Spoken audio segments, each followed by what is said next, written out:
Hello, encouragers. I'm Rebekah Scott, wife, mother of 4, author, and owner and designer of Rebekah Scott Designs.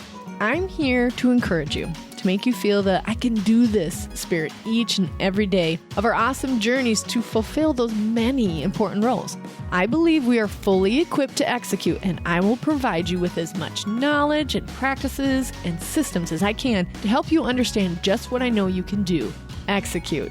We got this.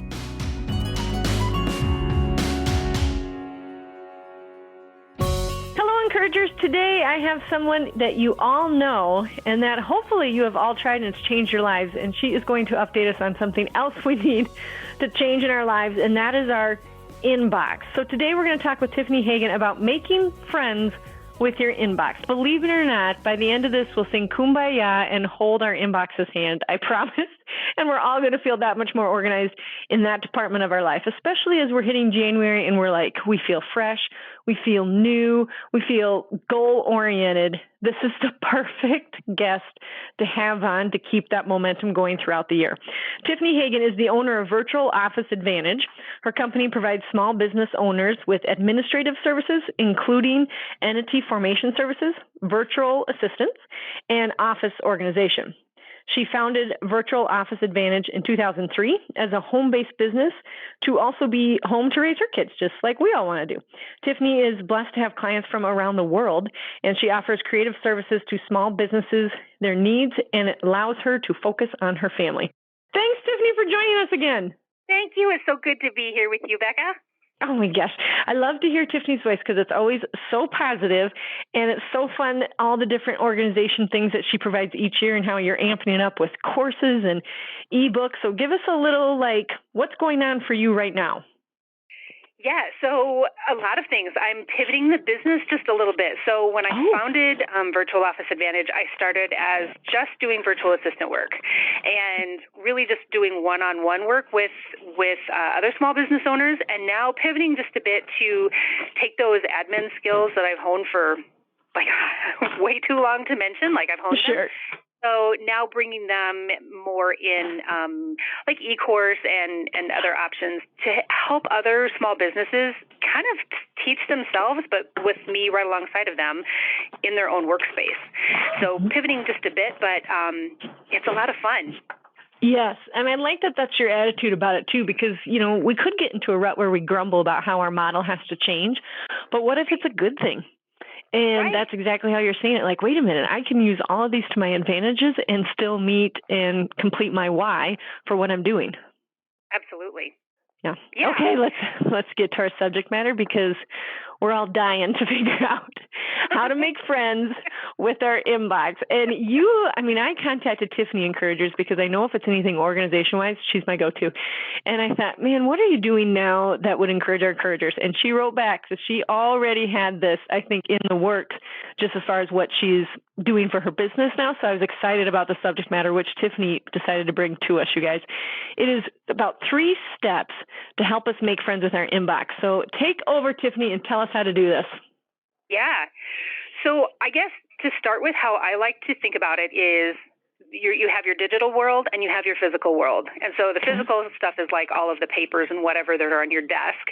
So if you think about that a lot like the digital world in your inbox, that makes it really easy when we go through some things. Because so what I'm going to talk about today is just there are 3 steps, and I'm going to simplify them, and you can make them as complicated as you want, but they really don't need to be complicated at all. So the 3 steps are super easy. First of all is you learn to love your delete key. Oh, love it. Check mark. You need to unsubscribe to 5 emails per day. Wow. And then you need to create folders and subfolders to tuck away emails that come into your inbox that you want to save. So to dive a little bit deeper, so the delete key, any of this is never meant to be, I'm a big proponent of, I don't want anything to overtake my day. I really don't want to spend all day going through my inbox. So What I really like to do is just to say 10 minutes. Spend 10 minutes a day and try to tackle little steps at a time. Now, if you want to do spend a couple of hours and just purge and get things started and then go 10 minutes a day after, Otherwise, just start off with 10 minutes a day. Super easy. But the easiest way to go about deleting things in your inbox is to sort by your sender. So who is the email from? And when you're going through, what you're going to start to see is emails that are coming through that are not client related, that are time wasters, that maybe they're people that you subscribed to at one time. Maybe it was an influencer or an ad or something that you wanted to follow up with later that you just haven't been following up with lately. And those all get grouped together, and it is just this glaring example of, oh my gosh, all of these things are coming into my inbox that I don't even want to spend time on anymore. And so that's a really easy way to go through and just delete by sender. That's not client work or anything like that. That's just like the miscellaneous pieces that come into our inbox every day that we don't really even think about. So as you're going through that, then that goes into step number 2, which is unsubscribing from 5 email senders a day. And again, this isn't clients. This isn't important emails. This is those emails that are coming in that those are the ones that you're repeatedly deleting.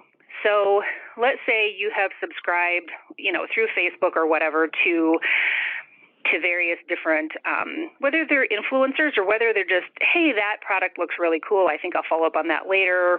Whatever the case may be, you're signing up for newsletters that are coming into your inbox.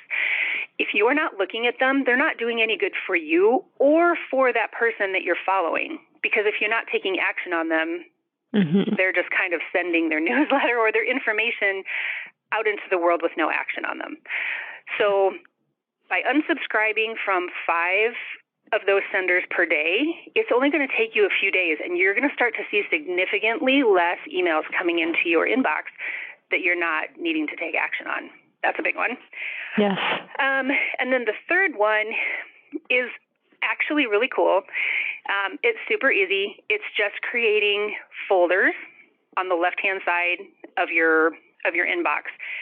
It's super easy. You go over to the left-hand side of your inbox, right-click, say create folder, and name your folder. And as you start to get clients, or maybe they are newsletters that you want to follow up later, or you want to read later, or there's something there's like that gem in there that you want to hang on to, then it's just as easy as going to that email and clicking and dragging over into the folder and saving it for later. It's a super easy way that you can go locate. So I know, like when you and I are talking about, hey, do you want to come on for another podcast? I can go in and say, I can go down to Rebekah Scott and find all the correspondence from her just by clicking on my folder. And then I can open it and see what we've talked about before, so I'm not replicating what we've talked about. But it's super easy because then when you do have client work or somebody maybe sends in, they want you to give a quote or whatever, and over a period of time, those get lost if you leave them just in your normal feed. But if you pull them off and you put them into a folder, you know right where they are, and it's super easy to search that way and look for that email. Yes. That's it. Those are the 3. Okay, Tiffany, tell me, when you're creating your folders on the left, how many folders do you personally have over there? Like, do you have 30 because you have 30 different clients, or do you kind of organize those too? Give us an idea of what that looks like. Or maybe the names. Like, do you have one that's called Later? Like, I have one that's called Notes. I've got to get rid of it because I just put everything over there. I'm like, that's not organized. Yep. So what I have, because I've been doing this for a long time, I probably have close to 100 folders over there. And the reason for that is because each client that I do work with in the different areas of my business, if it's any kind of an ongoing relationship, they get their own folder. Because I want to be able to go back to that email and refer to it. And here's why. Because if you think about clutter in your day-to-day life, just picture if your desk is a mess, your eye doesn't have anywhere to land. It doesn't know where to focus on. It doesn't know where to go. It doesn't know what to do. And it's triggering your brain to say, we're not done with work. I have more to do. I don't know where anything is, so I have to find it. You're in this constant loop. And the digital email thing is the exact same way. So if you can know that you've got your folders that are set up and you can spot that person's name in the left-hand column, then your brain says, I know right where to go. It's more of an organizational tool, even though you might not think of it like that. That's how your brain thinks about it. And so if you can assign folders like that, it's such an organizational tool that you don't even have to think about it anymore. It just lets your brain focus on other things, and it gives your place a place for your eye to land. Do you have any folders over there that are titled something other than your clients? I do. Like, I have one that's set up for each year. So, for instance, I've already started my 2020 folder, and then under that, I have like some subfolders. There are things that maybe I want to learn about, or I'm interested in, or I need to take some action on, and it doesn't necessarily have to do with a client. It's just, oh, there's that course out there that I would really like to take, or, you know, that person, I want to follow them. I want to see what they're doing. I want to follow up with them later. And so they just go into those folders. So it's more of those are like fun folders. You know, I agree. Have to do of what do I want to learn new? What do I want to do, or what do I want to pursue? You just find those, you know, because you find them all over, and you can just tuck them right away, and you know right where they're at. Okay, and then also, in the interest of full disclosure, maybe you can give us a ballpark. When you go to check your email, because you have done this for so long and organized it, do you have 300 emails waiting for you every day? No. I generally have, I take that back. It depends on the time of the year, because sometimes they're busier than others. Okay. I don't say in one day I ever get like 300 emails. I would say if I get in the busy time of the year, if I get 50 a day, that's probably about right. Wow. Then that's because that's client centered. But on a normal time of, like normal the rest of the year, I would say probably like 20 a day is pretty typical for me. But that doesn't mean that I keep them all. That just means they come in, and it might be that I'm just, I might be CC'd on an email that I just need to read it, but I don't have to take action on it. So it's not necessarily things that I have to actually do. They're just things that pop into my inbox. Perfect. Well, it leads me to the next part of our conversation is, there are so many shoulds and feelings around our inbox. Can you give us a little bit of guidance on that? Okay, so I look at this in a line. So we have from, there's a train of thought that says, I want 0 emails in my inbox by the end of the day. Like, I want to deal with them all, and I don't want to have any by the end of the day. Sure. And then there's the other train of thought that says, I'm never going to delete anything because I'm afraid that I'm going to need it later. And so I like to think that somewhere in the middle is a happy place. And the reason why I say that is because if you are the kind of person who says, like, I know I can get to 0 emails by the end of the day, and you're pretty diligent about that, that feels successful to you. That feels really good to you. And so you aim for that because you know that that's possible. There's others that they try to go through their inbox and they don't, and so they fall short and don't feel successful. And that's just a really icky feeling. So they stop trying. It's really not that big of a deal to just let the emails come in and pile up, because what's the point? I'm not going to get through them anyway. So I think there has to be that happy balance in there. There has to be a happy medium. I generally try to coach people of what feels good for you. So what I mean by that is not in a lazy way what feels good for you, but if you can tackle those 3 points that we talked about earlier, if you can delete, if you can unsubscribe, and if you can create some folders, what's a good number for you at the end of the day? What makes you feel productive? What makes you feel successful? What makes you feel really good? And those things all 3 tie together, because if you feel really good, you're going to be more productive, which makes you more successful. And Amen. Yeah, and Rebekah, you and I talk a lot about what success is, and to me, success is not about what it looks like to other people. It's about how it feels to you. And so I don't really think that there is that magic number out there that you need to get to as far as at the end of the day, I need to be at X number of emails. I think it's, if you can get to the end of the day and you feel good about where you're at, I could delete a ton of them, and I could move a bunch out into folders out of my inbox, and I know what's in there at the end of the day. So tomorrow, whatever's new, I know that that's all I have to deal with. I don't have to go back and deal with the day before. Then that's successful. That makes you feel good. That makes you productive. Yeah. Because ultimately, if you're feeling good about your progress at the end of the day, you can be fully present with who you're with, whether it's in the evening or after school or on the weekends. Like, you feel really good, so you're productive, or you feel really good, and so you want to be present with the people that you're with, and you want to be present where you are.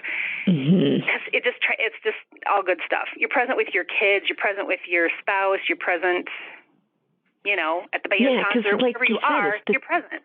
Yeah, it's that digital clutter in our brain that doesn't allow us to be fully present wherever we are. We get back on our phone for 5 minutes to check more emails instead of just asking them a question in the car. Because well, I got 5 minutes, I'm going to do this. And I really struggle with that personally too. Like, full disclosure, I'm like, I have got to figure out how to organize my email that much better. So I've taken Tiffany's courses, and they're incredible and very practical, you guys. As easy as she sounds here, when you're listening to this, that's as easy as the courses are. They are simple to implement. They are involved, but not complicated. Like, you just take the steps and do it, and Tiffany holds your hand the whole time.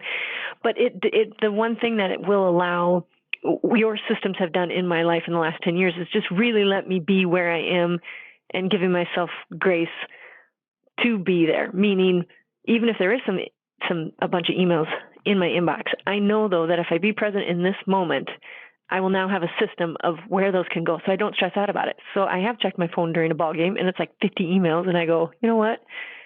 I'm just going to put them in the folders. I'm going to do that after the game. I'm not going to do that right now. So just having a system in place allowed me to just check that off and be present in the moment at the game. Right. So that's exactly, and I love that your why, when we talked in the pre-interview here, is to allow women to be present where they are. And that means cleaning our inbox out sometimes. Right. Right. And so if you are exactly right, because if you think about it as when emails come in, what that is it's another person asking for a portion of your time. It's another time demand. And so if you're continually giving into, like, if you're at a ball game or at a concert, I've done it too, where, I just want to see what's going on. I have 5 minutes, and it's never 5 minutes. It's always more than 5 minutes. It always, spirals. But it's somebody else wanting a piece of your time. They want something from you. And so part of it is just putting up that boundary almost of saying, no, where I am is so much more important. My kids right now in what they're doing, or my husband, or my, whatever, is so much more important than whatever email is coming in. It'll be there when I'm done. They probably don't need a response right this minute anyway. Yes, okay. And when we had you on the podcast a couple of years ago, that was one of my big aha takeaways, was when you respond immediately to an email, whether it's at night or during a ball game, or even during normal email hours, when you respond right away, you're teaching that person how to treat you. Right. And then you're a slave to it, period. So that was like a big aha to me, like, oh my gosh, that's so true. Right. Because if you do respond back right away, there's a couple of things. They know that they've got you right there. So if you respond right back and they happen to be sitting there, then they're expecting, we're just going to have a conversation right now. Because she's right there. She responded right away. So we're just going to have a conversation right now. And if you are responding at, 9 or 10 o'clock, which I'm guilty. I used to do that. When my kids were little, I so much more productively after they went to bed. But when I am emailing and responding late at night, and other people like you and I are also working late at night, then you're not being productive anymore. Now you're just having side conversations at weird times of the day that you really don't need to be having conversations about. You kind of have to set your boundaries and say, no, I don't have to respond right now. No. My time is my time. They don't get to demand when I respond to them. Yeah. That's kind of mean, but not really. Like, you have to protect your time. No. Can you also, this is a sidebar, but I thought you would know how to do this. How do you stop the email conversation? That sometimes people treat email like text messages. So it'll be like, ba-da-da, and then you have to respond back, ba-da-ba. How do we send an email that is more like giving them more of a complete like question, and if this is the answer, do you know what I'm saying? there's a lot of influencers that talk about this. I wondered if you had an opinion on how to stop the email conversation when it's more like a text message.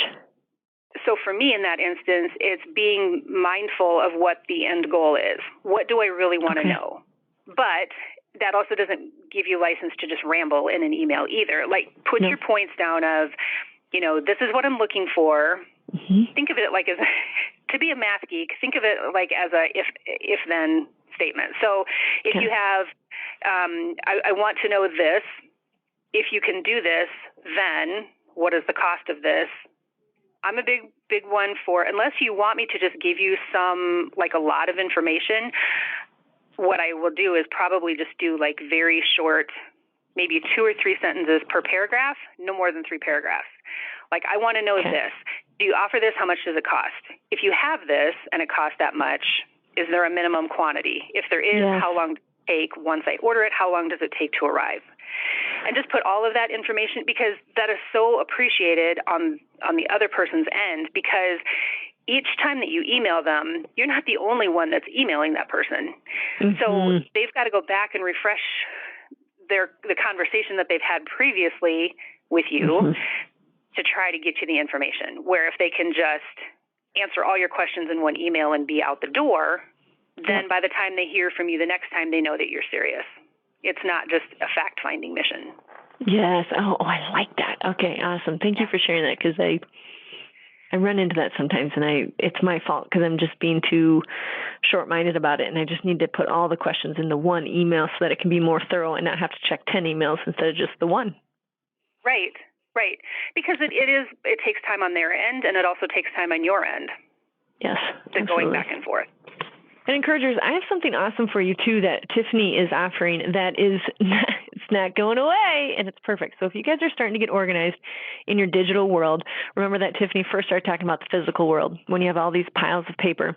Well, she has got the best solution, and I swear about it, you guys, I talk about it throughout the last at least 7 years that I've been using it, and it's called the Hagan solution, and this turns your piles of paper, put your paper into files, and she's got this incredible system, complete with how to do it, a video series, her practical, awesome voice holding your hand on how to organize all those things. I do not have a pile of paper on my desk for the last 7 years because of the system. It has allowed me to run my staff of upwards of 20, depending on the season with the seamstresses and things, and also 2 businesses. I run the Encourager and I run Rebekah Scott Designs, and so this paper system is everything to me. And Tiffany's going to offer it to the Encouragers for $50 off when you use the code RSD50. Is there anything else you would like to encourage the Encouragers with the Hagan solution and also the inbox, Tiffany? Well, the one thing that I will say about the Hagan solution is I think it gets overlooked a little bit. It was created, yes, for whether you are, small business owner, teacher, mobile professional, whatever, but it's also meant to incorporate your family life into it. So true. The kid part, because that's a whole other component of paper. Oh my gosh, yes. Yeah, so it's meant and it's taught actually to combine those 2 worlds together. So this isn't something that just has to be for your work or just for family. It's something that's together, and it will keep you running so smooth. Yeah, and and especially for encouragers that are running those 2 things so closely together. You guys, I have 4 kids, and I don't miss meetings. I don't miss pictures. Not that I won't at some point, you guys, but this system helps me feel so much more in control of both of those and able to do both of them. So, oh my gosh, you guys, I can't say it enough. Do that. You'll save yourself so much time and money and frustration and image with your schools when you buy the Hagan solution. So don't forget to use the code RSD50. Okay, anything else you can offer us for 2020, Tiffany, and how do we get a hold of your program and all of your things? Yes, so I would say the easiest way is to go to our website because as you started the segment, we offer a whole different many different services depending upon what your small business needs are. So, the virtual office, mail forwarding, registered agent, all of those things we offer. So visit virtualofficeadvantage.com, and then through there you can find our different services, and that's where the Hagan solution is also located. Awesome. Thank you so much, Tiffany, for joining us today. Until next time, encouragers, we got this. I know how you can start executing on all the things that God has equipped you to do. You can pick up my book at theencouragerpodcast.com and check out the store complete with book, journal, and the master course. Also, make sure to check out the resources tab where you'll get a hold of all the PDFs from the podcast. Thank you for tuning in, Encouragers. Remember to subscribe so it's automatically on your phone. And please rate and review me. We got this, Encouragers.